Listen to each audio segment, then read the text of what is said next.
পছন্দের খাবারগুলো ছুটে যাচ্ছে, ডাক্তার বারণ করছে খেতে, তাহলে বুঝে নিতে হবে বয়স এবার বাড়ছে। তাহলে চলো শুরু করি আজকের ব্লগটা। হ্যালো বন্ধুরা, আমি কণিকা, শিলচর আসাম থেকে। আমি একজন গৃহিণী, তার সাথে content creator. Welcome to my daily blog.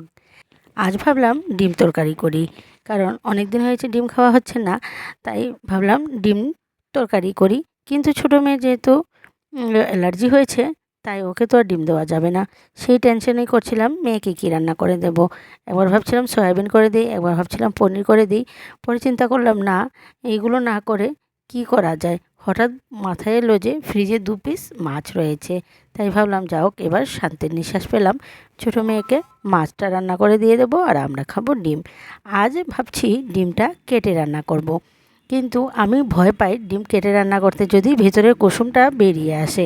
কিন্তু আবার ভাবি মা আমরা ছোটো থাকতে এইভাবে কেটে রান্না করতো, কিন্তু তখন তো বেরোতো না। কিন্তু আমি এই রিস্কটা কখনো নিতে চাই না। আজ ভাবলাম যে না, রিস্কটা নিয়েই দেখব। মা তো রান্না করতে পারতো, বা অনেককেই দেখি যে রান্না করে, কিন্তু আমি কখনো এইভাবে কেটে কুটে রান্না খুব কমই করি। তাই আজ কেটে রান্না করলাম। এদিকে পেঁয়াজ রসুন বাটাটা দিয়ে ভাজা ভাজা করে, আর তার সাথে মশলাটাও কষিয়ে নিলাম। আলুটাও দিয়ে দিলাম। আলুটা একটু বড় বড় করে রান্না করলাম, যাতে মাংসের মতন লাগে। তারপর তো আমার দেখতেই পাচ্ছ রান্নাবান্না এবার প্রায় এগিয়ে গেছে। ডিমটা যেহেতু আমি কেটে রান্না করেছিলাম, তাই মশলার সাথে আর কষাইনি। ডিমটা তখনই দিলাম যখন ঝোলটা ফুটে আসলো, যাতে কুসুমটা আর না বের হয়। তাও অনেক চিন্তা করে, অনেক টেনশন করে করে রান্না করছিলাম। দেখলাম যে না, কোনো অসুবিধা হয়নি, কুসুমটা ভেতরেই ছিল। এবার সাহস হয়েছে যে এভাবে কেটেও রান্না করা যেতে পারে, কোনো প্রবলেম হবে না।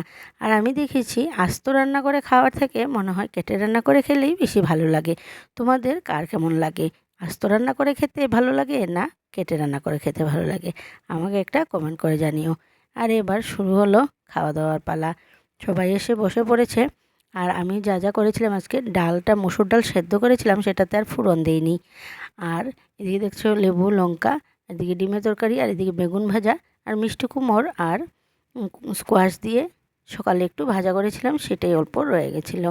এবার ডাল সেদ্ধটা মুখে দিয়ে দেখলাম এত ভালো লাগে।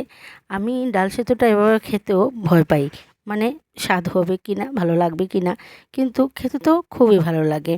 এটা আগে এতটা বুঝতে পারতাম না, আর এখন খেয়ে দেখি যখন ভালো হয়েছে, আমি আর এখন আর কয়েকদিন থেকে ডাল আর ফোড়নই দিই না। মসুর ডাল রান্না করলে ফোড়ন ছাড়াই খেয়ে থাকি।